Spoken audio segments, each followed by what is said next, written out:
berarti yang ngedesain bukan lu dong, kan ini Ria Miranda gitu. Ada keraguan gitu nggak sih ke pasar kayak misalnya gue gitu. Ini kan yang kok ada desain Berarti tiga bukan lo lagi dong. berarti bukan lo dong gitu.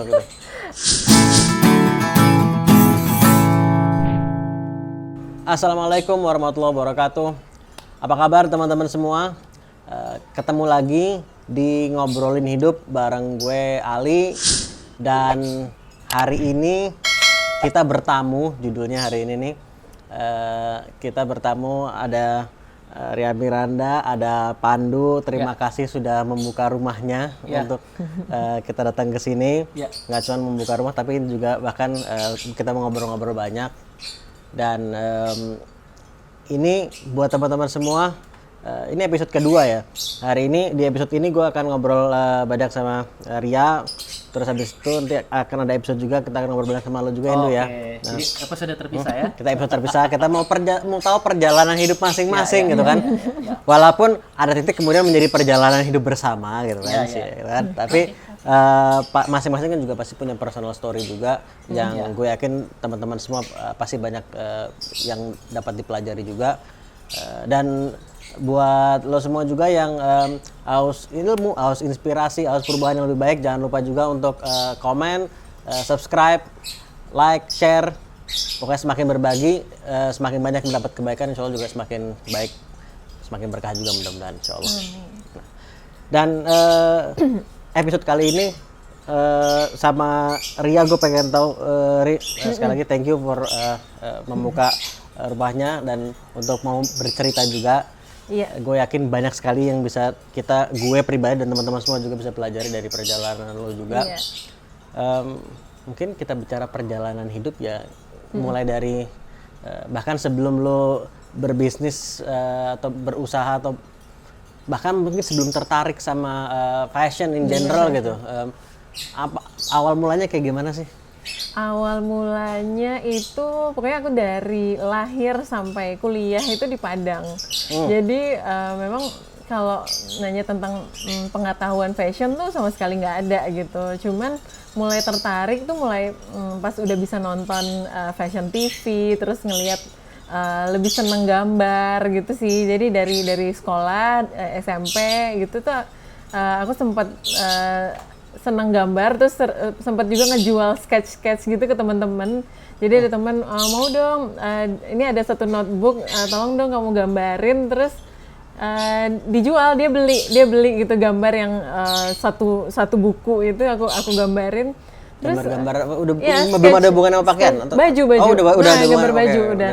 Terus ternyata bisa menghasilkan juga ya nih gitu dari gambar-gambar aja gitu. Dari situ sih mulai senang gambar, terus mulai tertarik dengan style-style yang di TV gitu. Jadi dulu medianya cuma TV ya. Terus lulus SMA udah minta ke orang tua untuk bisa sekolah fashion gitu. Kayaknya aku nggak kebayang deh kalau misalnya harus sekolah di bidang ekonomi gitu. Ntar kerjanya di bank atau di kantor-kantor gitu. Enggak deh, kayaknya belum kebayang gitu. Ternyata memang belum dikasih izin sama orang tua. Karena di waktu itu tahun 2000-an lah, tahun 2000 gitu, belum fashion itu bukan sesuatu yang menjanjikan gitu menurut orang tua, karena memang nggak ada contohnya di bidang fashion itu gitu.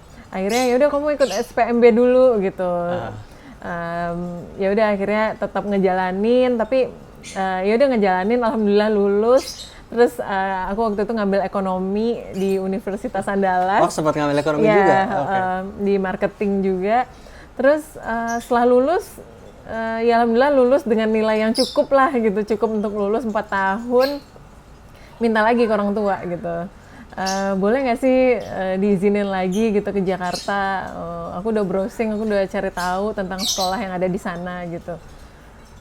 Ya dengan inilah kayak ngasih pengertian lagi ke orang tua kalau iya nih passionku adalah di fashion, aku pengen coba gitu. Karena aku nggak kebayang harus kerja di tempat-tempat yang perkantoran itu gitu, nggak kebayang gitu. Jadi alhamdulillah dikasih izin sama orang tua untuk bisa ke Jakarta. Nggak mudah kan dulu tuh kayak anak perempuan satu-satunya merantau ke ke Jakarta, terus ya alhamdulillah ada tante juga di sini, akhirnya tinggal sama tante, ngejalanin hari-hari tuh sangat menyenangkan dan menemukan sahabat-sahabat juga di sekolah yang memang passionnya sama, terus kita ngerjain PR bareng gitu, jadi tugas-tugas itu dikerjain tuh dengan senang hati gitu. Kalau waktu yang pertama enggak di kampus dulu, ya Allah, aku tuh punya satu geng. Satu geng di itu, pokoknya kita tuh ya itu penyemangat tuh ya satu-satunya adalah itu si teman-teman itu gitu, yang mungkin kalau nggak ada aku nggak kebayang sih itu sekolah bisa selesai apa enggak. Tapi lo pribadi sebetulnya nggak enjoy lah. Iya, Atau iya ngejalaninnya formalitas kayak sekolah aja, kayak sekolah gitu. Ya ini harus dijalanin gitu. Kira disupport sama teman-teman juga sih bisa kelar S1-nya gitu. Jadi kayak menyelesaikan kewajiban gitu. Iya, Rasanya gitu kan? Rasanya ke situ gitu. Ya, ya mungkin orang IPK-nya dulu bisa kalau tinggi itu berapa 3,5 gitu. Dulu aku tuh ya 2,9 lah gitu lulus gitu. Jadi nggak mesti nuntut. Ya alhamdulillah dari orang tua pun juga nggak nuntut. Oh kamu harus IPK-nya 3,5 lulus gitu. Tunggu dulu. Tapi aku kayak udah cepet deh, lulus dulu deh yang penting gitu. Waktu lo masih what? Nah yang kayak gini kan nggak dapat mungkin di acara lain kan? Nah jadi kayak bloopers gitu. Cuma waktu pas lo masih kuliah di Andalas itu, ekonomi itu, lo juga sudah melakukan sesuatu, masih ada nggak penyaluran minat lo sama di fashion itu sendiri yang lo lakukan? Minatnya lebih ke styling sendiri sih, maksudnya emang baju sehari-hari apa mau pakai apa gitu. Tapi kalau untuk bisnis ada dulu, aku sempat disupport karena mungkin papa tahu kan, ini anak nih minatnya sebenarnya bisnis gitu, anak nih minatnya juga di fashion gitu.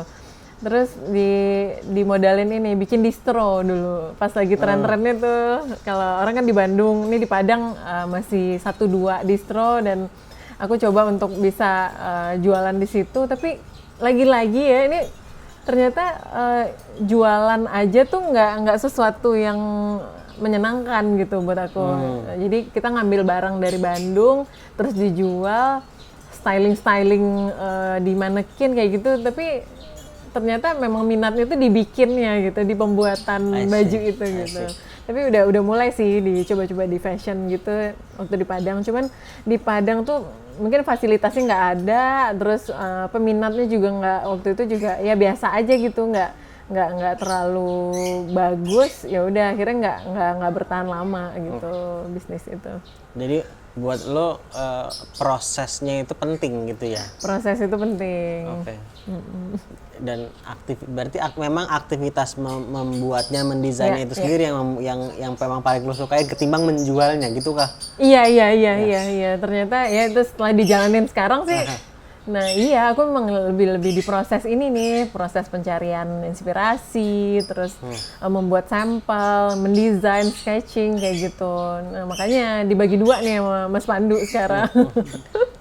Tadi saling melengkapi komplementer itu. Iya, yang jualannya Mas Pandu, aku ngeracik aja deh gitu. I see. Waktu lu kuliah juga sudah berpikiran kah ingin membangun usaha?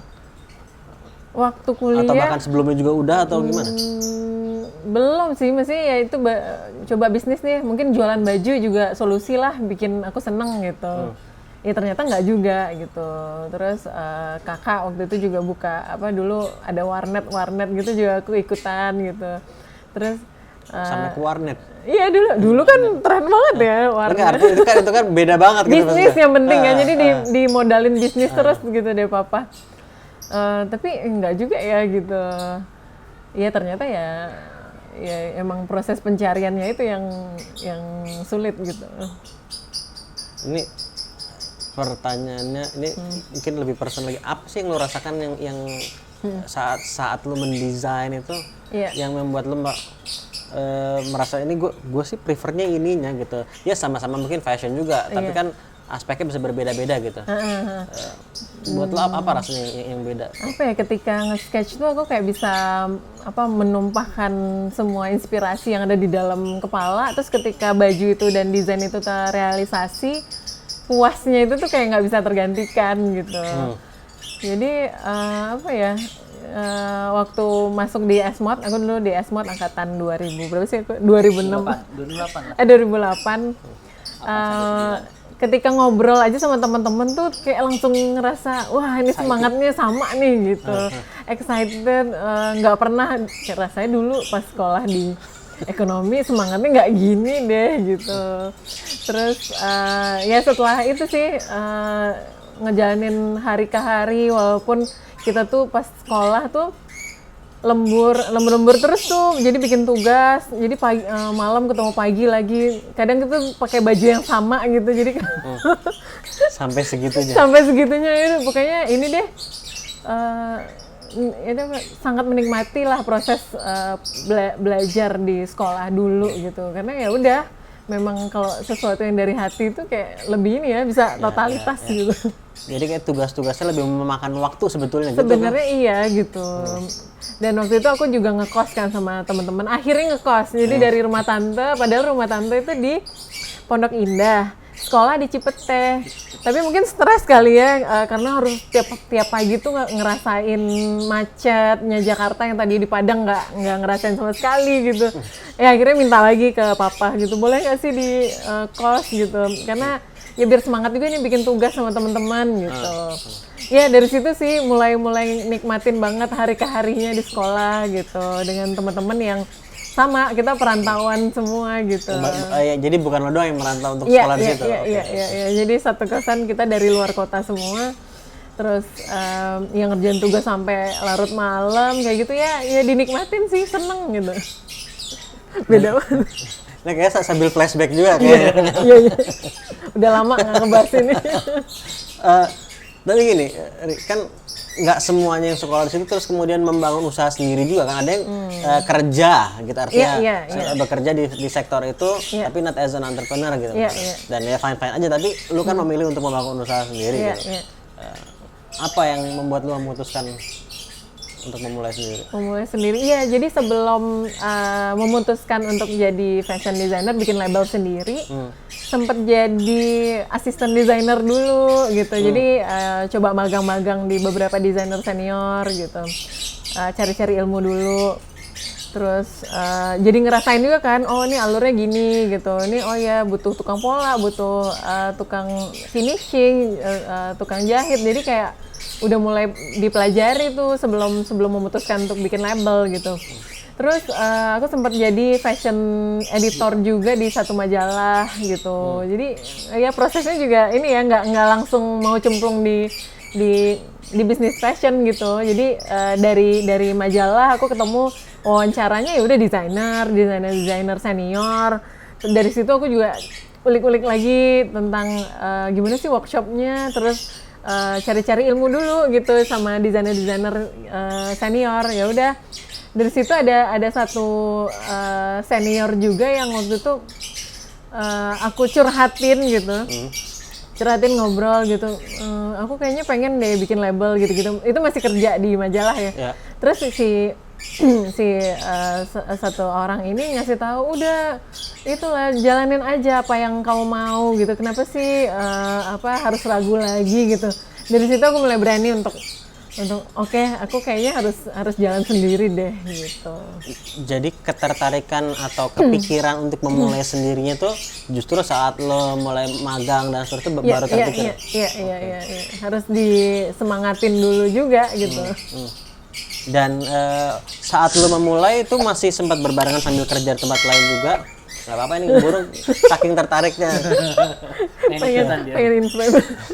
Ini banyak yang mau disampaikan juga. Iya. Tadi dia diam. Kameramen baik ketawa juga. Cuma tadi gini, ya waktu lo memulai itu lo masih sambil kerja, jadi masih part time lah memulai sendirinya gitu, atau lo bener quit langsung gue memulai sendiri full time? Oh iya, jadi sambil jalan sih, jadi masih di majalah, sempat bikin-bikin juga dan jual sendiri. Kalau dulu bener-bener yang dari dari bikin pola sendiri, terus habis itu aku jahit, beli kain sendiri, pokoknya masih sendiri, terus ngejual sendiri juga. Jadi kalau misalnya ada teman-teman customer yang dari awal suka sama brand Ria Miranda, mungkin di awal-awal tuh dapat yang memang jahitan aku sendiri. Oke.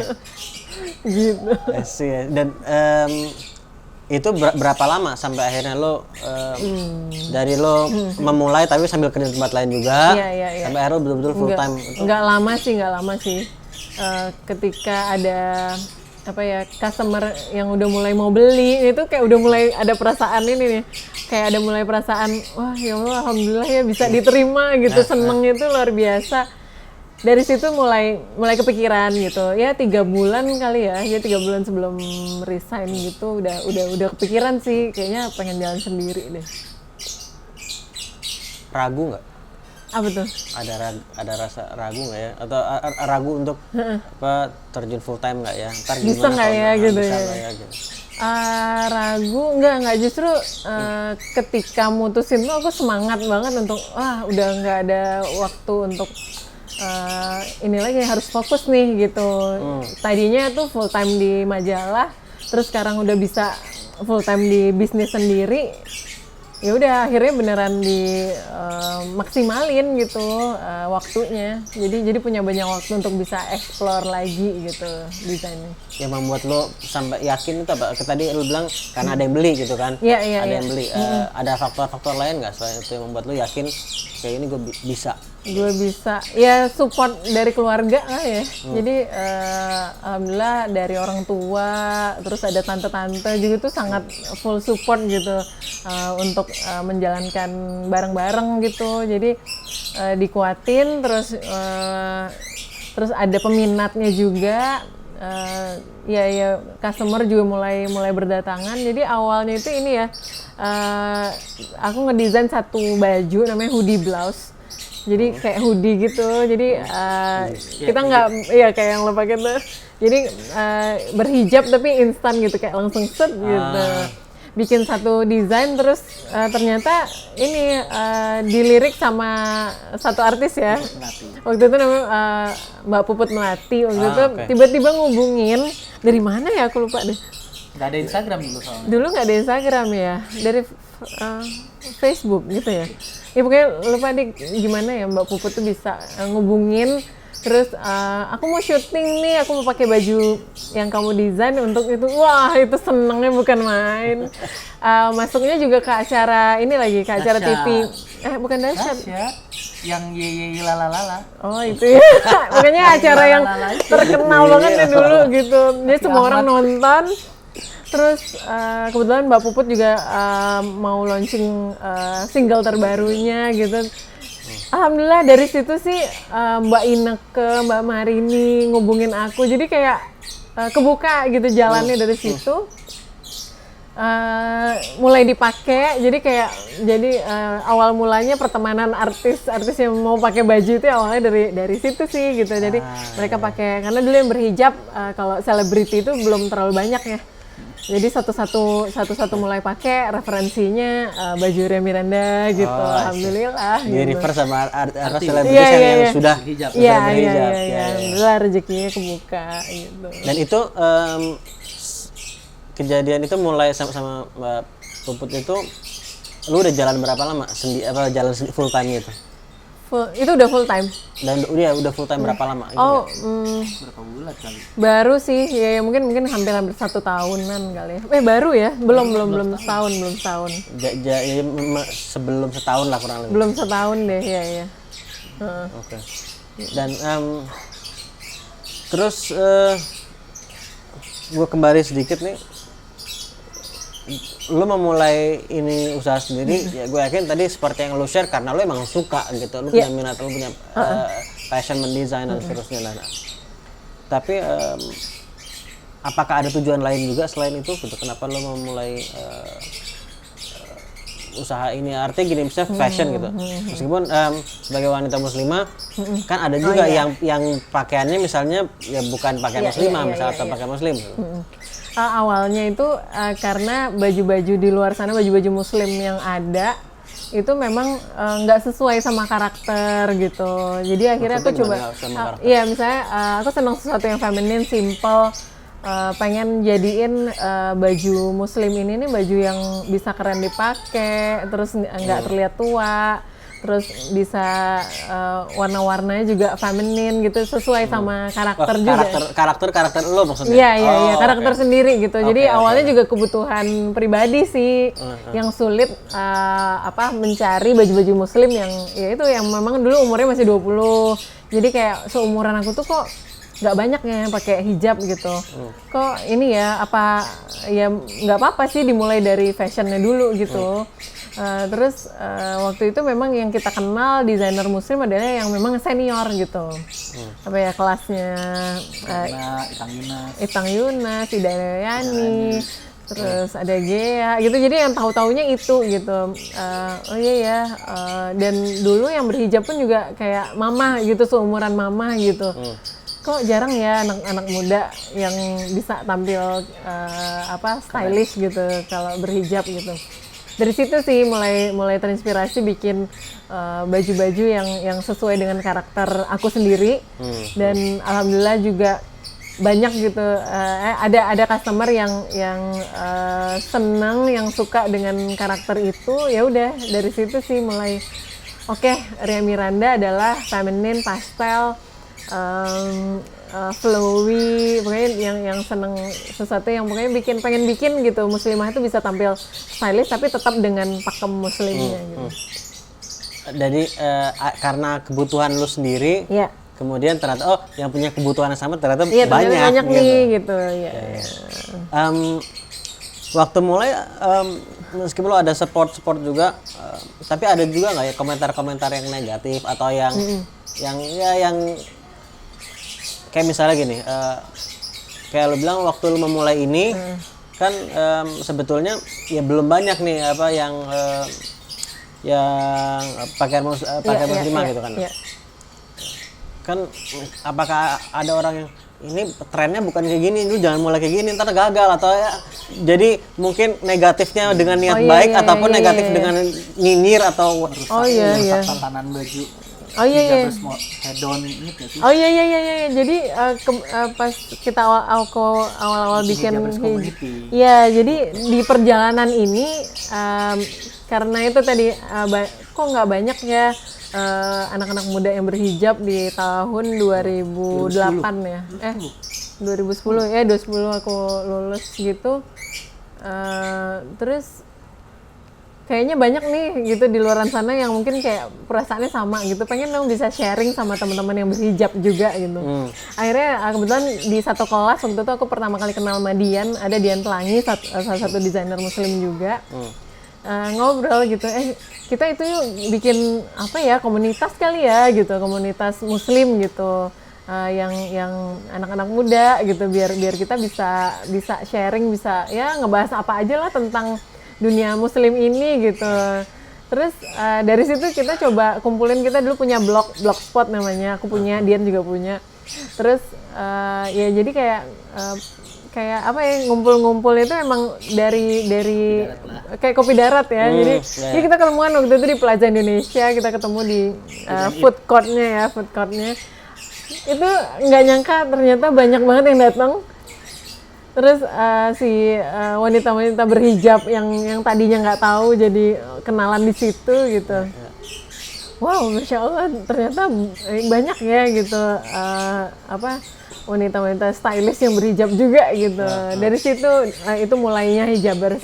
Kemudian dari situ kita bikin grup di dulu BlackBerry ya. Di BlackBerry Messenger karena maksimalnya cuma 30 ya waktu itu satu grup. Jadi dari situ sih kita bikin komunitasnya gitu. Jadi kita ber-30 dulu deh jadi komitenya gitu. Kayak pengurusnya gitu. Ya alhamdulillah berjalan itu akhirnya hijabers community juga sangat ini ya berkembang dan itu secara nggak langsung membentuk market hijab juga gitu. Jadi itu ya kita ngejual baju hijab, terus ada hijabers community ya, jadi itu jadi target market juga gitu. Ya otomatis ya as a community karena kenal dan ada kebutuhannya. Iya, dan obrolannya sama gitu. Gitu. Menarik perjalanan. Iya, jadi flashback lagi deh. Dan ini lengkap banget sih, Li. Iya, kayak gue nggak pernah cerita ini lagi ya ke. Udah lama. Bukan pertanyaannya kayak udah lama nggak aku denger ini. Lu sekarang udah jalan 10 tahun. Jadi tadi waktu kan ketemu sama Pandu itu berarti tahun 2011. dari berarti udah shoot yang sama setelah Mbak Puput tadi itu juga gitu. Iya, setelah itu ya.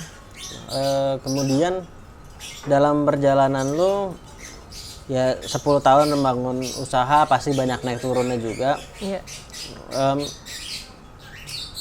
Ada nggak momen saat lu mungkin capek gitu ngejalanin kayaknya ya mungkin bukan karena lu pengen melakukan yang lain tapi udah nggak kepengen melakukan ini gitu. Ada yang salah satunya kayak ya aku cukup ini ya ketika kita udah mulai lahiran, udah punya anak pengen fokus gitu. Tapi ya dari situ sih balik lagi disemangatin lagi sama Mas Pandu gitu. Terus disemangatin lagi sama tim gitu. Waktu itu ini ya anak pertama gitu. Kalau masih satu tuh rasanya masih bisa dibawa ke kantor, ngebagi waktunya masih gampang. Anak kedua gitu. Aduh, mulai susah nih, anaknya mulai ditinggal terus gitu. Terus mulai nyerah gitu. Tapi akhirnya ya alhamdulillah di backup terus kan sama Mas Pandu karena kita bisa bareng gitu. Oke, dibagi waktu aja ke kantornya, nggak mesti setiap hari gitu. Jadi memang kebutuhannya ketika anak ketiga tuh mulai nyerah gitu. Kayaknya ini deh. Kayaknya udah aja deh gitu, bisa nggak sih gitu? Oh nggak bisa kan ini namanya nama siapa gitu? ada tapi alhamdulillah di balik itu semua kita udah mulai nyiapin tim yang solid gitu, tim yang bisa nge-backup apa yang aku mau. Akhirnya ada sekarang punya head design team gitu, jadi ada headnya untuk tim-tim desain gitu. Dari situ aku memang komunikasi langsung sama Nindra namanya. Jadi dari Nindra, jadi aku ngerjain di rumah pun juga nggak apa-apa gitu. Karena tim udah ada yang megang nih gitu.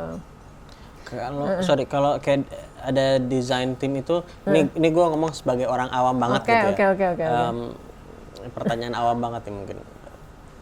Berarti yang ngedesain bukan lu dong, kan ini Ria Miranda gitu. Ada keraguan gitu nggak sih ke pasar kayak misalnya gue gitu. Kan yang kalau ada desain tim bukan lo lagi dong. Berarti bukan lo dong gitu. Tetap ya dari awal. Jadi ide awal tuh tetap dari aku. Karena itu adalah kayak memang itu tuh kayak inspirasi itu kan nggak semua orang bisa dapet gitu. Jadi memang dari awalnya terus aku ngasih tahu gambaran apa cerita yang memang kita mau ceritakan di 1 tahun ini. Jadi ya tim tuh lebih ke ngejalanin apa yang sudah lebih ini ya, lebih ke teknisnya ya kalau tim gitu. Jadi memang ketika kita udah mulai kewalahan berarti kita butuh orang yang nge-backup gitu. Kalau enggak ya gimana ya, maksudnya kalau misalnya nggak ada yang ngebantuin, mau ngerjain sendiri semua, ya ntar rumah nggak ada yang nggak keurus gitu, anak-anak nggak beres gitu. Aku nggak mau sampai kayak gitu. Terus harus balance lah semuanya gitu. Ketika tim ada yang nge-backup tuh kayak ada tangan kanannya gitu. Jadi inspirasi. Jadi aku cukup nyari inspirasi. Siluetnya mau seperti apa, terus tapi tetap approval tetap jalan gitu. Jadi sekarang tuh ke kantor sebelum pandemi ya, ke kantor memang biasanya setengah hari, setiap hari datang. Jadi waktunya memang terbatas. Jadi ketika aku datang tuh udah tinggal approval gitu. Jadi ternyata emang aku coba kemarin juga coba gitu. Udah kalian aja mutusin gitu. Ini desain ini udah approve. Ternyata yang terjadi di lapangan ya bajunya nggak kurang jalan gitu. Karena kayak apa ya? nyawanya tuh nggak dapet gitu di koleksi-koleksi ketika aku nggak handle itu gitu. Jadi waktu sempet cuti lahiran gitu, ada satu koleksi yang udah deh coba Mas Pandu deh gitu. Gimana, apa yang terjadi? Enggak lah. Ya gitu, ternyata tuh emang harus apa ya, setelah dijalanin ya nggak bisa gitu kalau finalnya itu jangan sampai aku nggak megang gitu, karena matanya emang beda ya, maksudnya kalau feeling jualan kayak gitu loh. Jadi kalau aku nggak mau pakai baju itu mungkin baju itu nggak akan jalan di pasaran gitu. Ternyata ya bener aja gitu. Jadi memang nggak bisa dilepasin 100% gitu masalah desain. Dan lu inspirasi terus dari mana kan? Mencari inspirasi ini, sumber-sumber inspirasi dari mana? Sumber inspirasi. Kalau sebelum pandemi kita bisa ini ya, kayak setiap bulan tuh pasti ada perjalanan keluar kota, ketemu sama customer di cabang-cabang kita gitu. Dari situ sih inspirasi banyak ya datang ya, apa kebutuhan dari customer. Aku tuh memang sangat sangat mendengarkan apa yang diucapkan sama customer gitu ketika aku misalnya lagi main ke Lombok gitu. Terus pasti ada momen ketemuan nih sama namanya Ria Miranda Loyal Community gitu. Loyal Community. Iya, RMLC namanya. Namanya udah dari namanya. Nanti aku ceritain ya. Boleh, gue pengen denger ceritanya. Tentang si RMLC. Jadi sih pasti ada momen gitu, biasanya kita dinner bareng atau lunch bareng gitu ketika aku main ke sana. Terus pasti ada momen untuk ngobrol gitu. Apa sih yang kalian suka dari brand ini? Apa sih yang nggak suka? Terus kira-kira ada masukan apa gitu. Dari situ tuh kayak recharge ini juga ya, recharge inspirasi juga gitu. Oh iya ya. Jadi nextnya siluet bajunya jangan seperti ini. Aku langsung sampein ke tim gitu. Jadi report-report itulah yang biasanya bikin inspirasi baru gitu. Terus oh ya aku ini dokter perlu baju yang gini gitu. Jadi masukan-masukan dari customer tuh sangat kita dengerin sih untuk next collection-nya gitu. Jadi ya tadi ada inspirasi datang dari mana? Memang lebih banyak dari ketika kita jalan-jalan ke luar kota, atau biasanya tuh kita sekali 1 tahun sama Mas Pandu tuh ada satu momen yang memang kita pergi liburan bareng. Biasanya dari situ kita dapat banyak sekali inspirasi. Nggak hamil sih. Iya juga sih yang ketiga. Ilham. Ya perlulah ada momen itu gitu. Terus biasanya abis itu dapat. Nah ini pas lagi pandemi gini kita bingung ya. Nah, gue mau nanya itu tuh. Agak Lo sekarang gimana nih? Inspirasi itu dari mana? Kalau pas lagi pandemi gini. Inspirasi dari relevan kejadian sehari-hari. Oh iya. Kita nggak bisa keluar kota, akhirnya aku minta ke tim, tolong dong diaturin gitu. Kita bisa ngobrol sama customer RMLC di seluruh Indonesia gitu. Jadi biasanya nih setiap Sabtu Minggu aku kayak bikin Zoom meeting sama teman-teman RMLC itu misalnya 30 orang aja gitu. Jadi memang terbatas, bisa ngobrol. Tapi setelah itu tuh kayak sangat impact ya ke mood aku. Terus kayak mood booster sih sebenarnya gitu, ketemu sama teman-teman. Padahal yang ditanyain juga nggak melulu soal brand ini gitu, tapi tentang keseharian ternyata akhirnya kebuka kebutuhannya apa gitu. Misalnya ada waktu itu ada salah satu orang dokter sharing gitu, gimana sih di Semarang gitu kondisi kayak gini. Terus apa ya kira-kira yang bisa kita kasih gitu. Ternyata ya alhamdulillah mereka masih aku setiap hari tuh pakai APD, dia bilang gitu. Aku setiap hari pakai APD, tapi kangen juga nih bisa pakai baju Ria Miranda gitu. Akhirnya ini bikin dong kayak sebenarnya tuh kita ada APD level 2 gitu. APD level 2 tuh ternyata ketika aku browsing itu tuh kayak baju luaran tunik yang diikat di bagian belakang. Itu tuh kita bisa banget loh bikin itu gitu, di print gitu. Jadi kayak menurut mereka tuh ada semangat kerjanya juga gitu. Padahal mereka garda terdepan gitu. Oh iya ya, dari lewat baju yang kita bikin itu bisa bikin semangat para dokter gitu. Dari itu tuh juga masukan dari mereka yang kita bisa realisasikan gitu. Jadi itu salah satunya kalau untuk pandemi ini ya banyak-banyak request seperti itu, kayak misalnya home dress, baju-baju rumah. Itu adalah salah satu kebutuhan ibu-ibu juga loh sekarang gitu. Karena kita di rumah pengen bisa tetap tampil stylish dan nyaman juga. Terus ya kayak gini kan, hobi-hobi baru banyak nih, berkebun. Terus tiba-tiba ada yang punya binatang, tiba-tiba ada yang suka masak gitu. Akhirnya kita bikin apron gitu. Itu sebenarnya dari pengalaman pribadi juga, dari scrolling di Instagram gitu kan. Apa ya hobi orang sekarang gitu. Ternyata banyak yang jadi jualan makanan gitu. Oh iya, berarti mereka butuh apron nih, apron buat masak gitu. Ternyata ya insya Allah kita akan launching juga gitu. Jadi sebenarnya udah ada nih koleksi berikutnya setelah koleksi Lebaran. Kita udah mau launching koleksi setelah ini gitu. Tapi ketika kita lihat lagi desainnya, kok ini kayak nggak relate ya sama kehidupan sekarang gitu. Aku sendiri aja nggak mau pakai di rumah, buat apa gitu. Akhirnya langsung itu ya, mikir lagi sama tim untuk bisa nggak ya dalam sebulan kita tuh bikin masker, bikin home dress, bikin bergo instan. Bergo itu kerudung instan. Kerudung instan tapi tetap cantik lah dipakai di rumah gitu ya, buat suami lah ya gitu. Terus ya alhamdulillah dari mungkin sales kita juga kemarin mungkin semua terimpact ya, termasuk kita di Ramadan kemarin. Daya serap kita nggak terlalu bagus gitu. Alhamdulillah kebantu banget sama produk-produk yang relate sama kebutuhan gitu. Dan itu tadi ya, itu gercep banget berarti kan untuk harus cepet sih. Iya. Nah, lo ada nggak dari tadi lo bilang banyak inspirasi juga saat ngobrol gitu kan ya sama customer, dapat feedback juga. Tapi ada kalanya nggak semua feedback harus 100% diikuti juga kadang-kadang.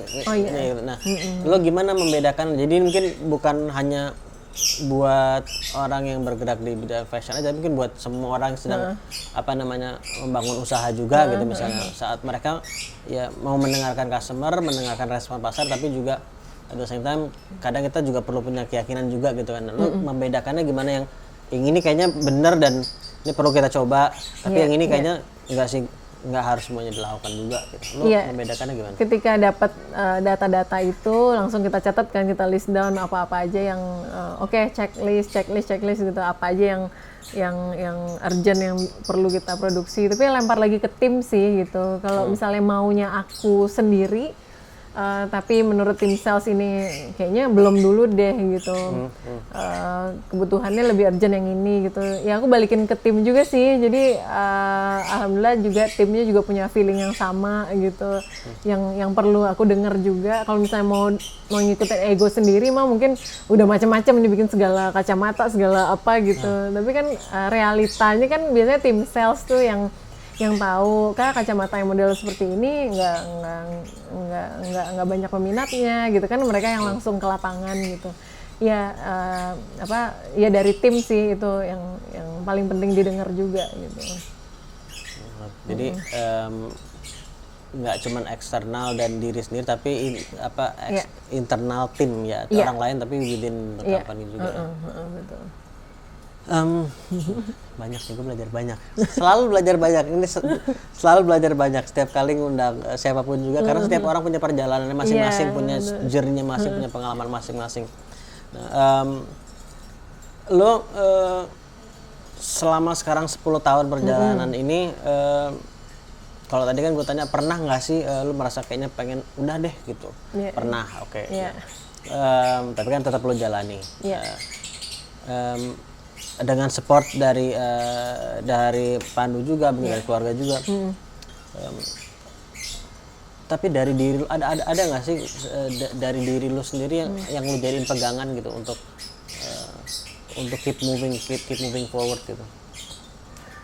Yang pasti ini ya, balance life itu sangat penting gitu. Kalau misalnya aku terlalu fokus ke kerjaan, nanti gimana yang di rumah gitu, gimana anak-anak, apalagi memang kita bareng kan ya, alhamdulillahnya itu gitu, alhamdulillahnya bisa berbagi peran, berbagi tugas gitu, ya saling semangatin gitu.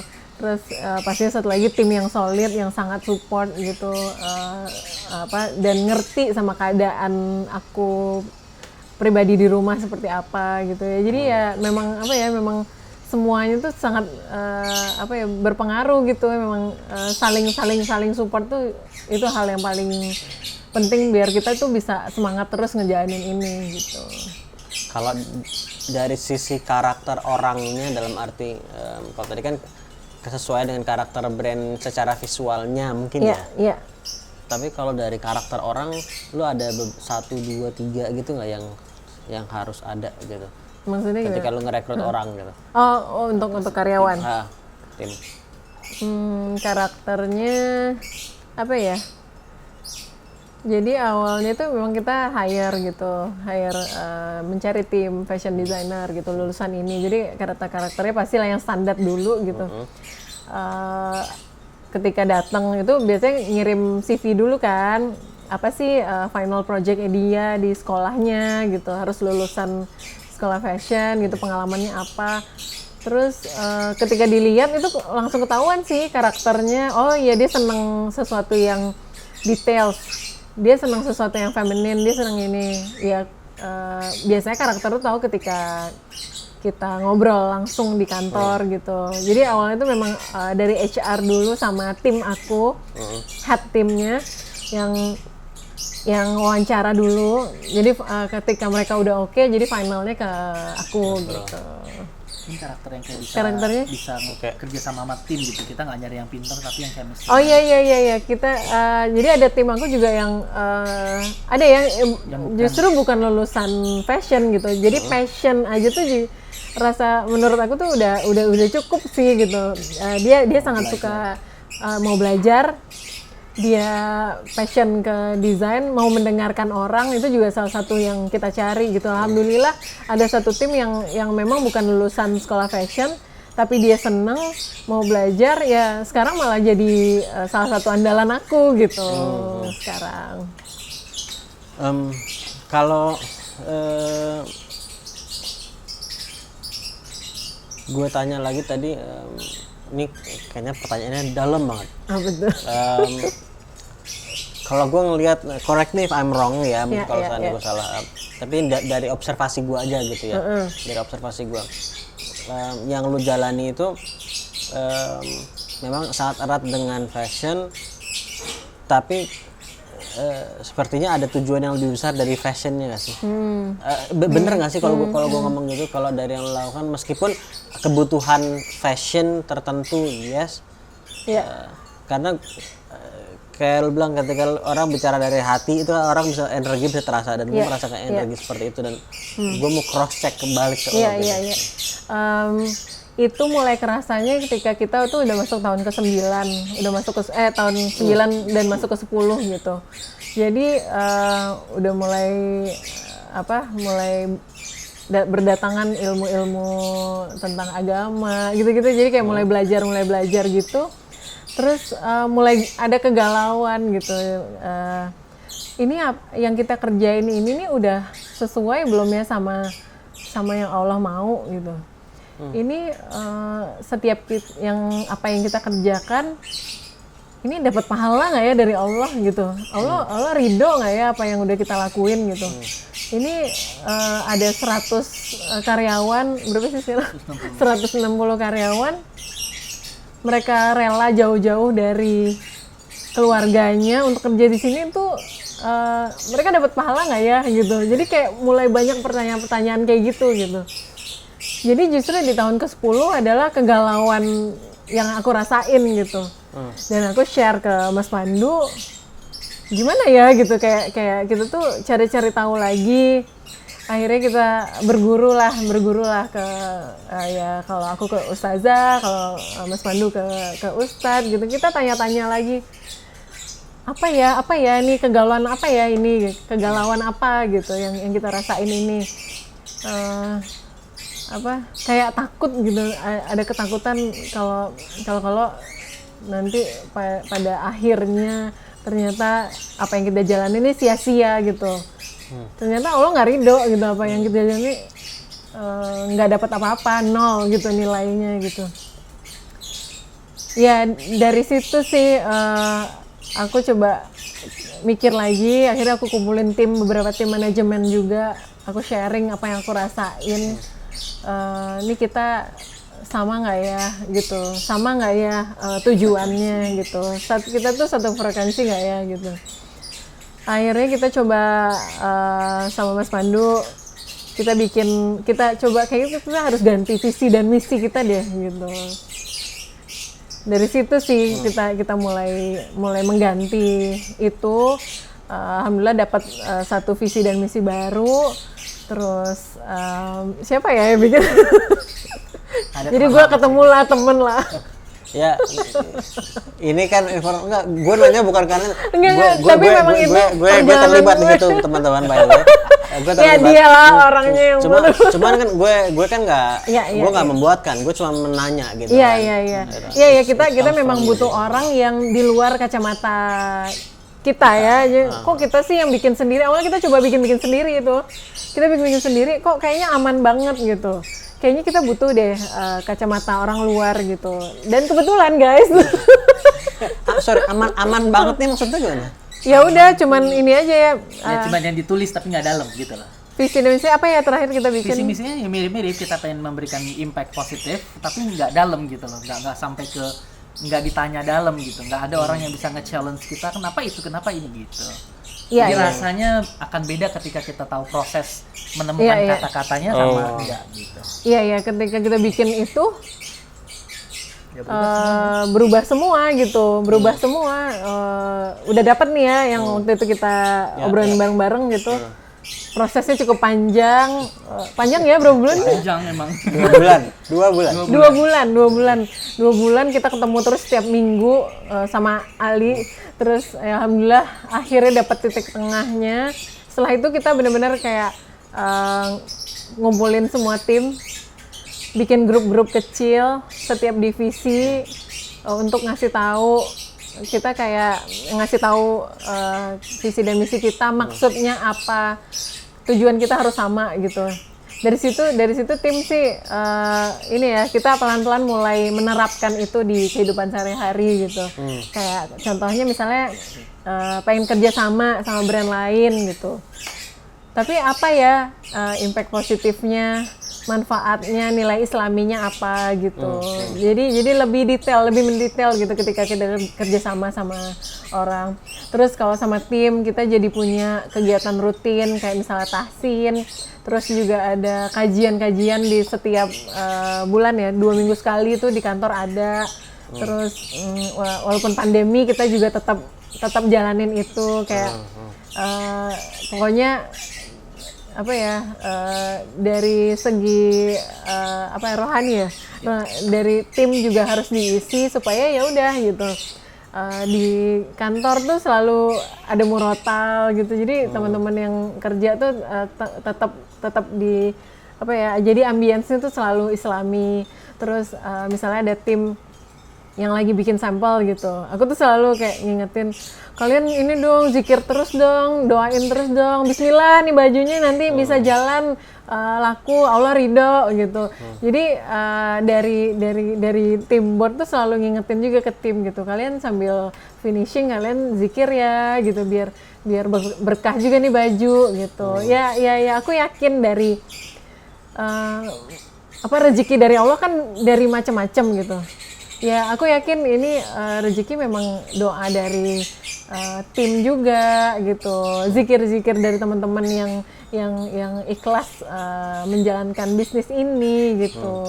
Ya pastinya doa orang tua, jadi ya pintu-pintu rezeki ya bisa datang dari mana aja gitu. Makanya kita ikhtiar terus pasti. Dan gue balik sedikit aja tadi. Ini kan dimulai dengan kegalauan tadi lu bilang.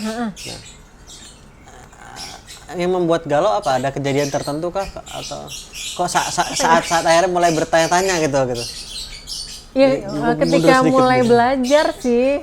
Jadi mulai belajar, ikut kelas-kelas kajian gitu. Terus ketemu sama teman-teman yang sudah menjalankan bisnisnya dengan cara Islami, udah nggak tentang syariah tentang keuangan syariah, yang kayak gitu-gitu gitu. Jadi kayak kita udah gini belum ya gitu kan? Nah, kita udah gini belum ya gini. Nah, nanti denger dari sisi Mas Pandu gimana dia menanggapi kegalauan istrinya itu gitu. Akhirnya ya alhamdulillah ya kebuka jalannya, kita jadi ketemu sama teman-teman yang memang sudah menjalankan bisnis secara syariahnya gitu. Apakah lu punya pandangan berbeda antara dulu dengan sekarang terkait sukses? Beda. Kalau dulu mungkin pengen kita jadi brand muslim nomor 1 gitu. Pokoknya kita tuh harus ini ya gitu. Targetnya tuh lebih ke sales, lebih ke go internasional, pengen fashion show ke luar negeri, New York Fashion Week.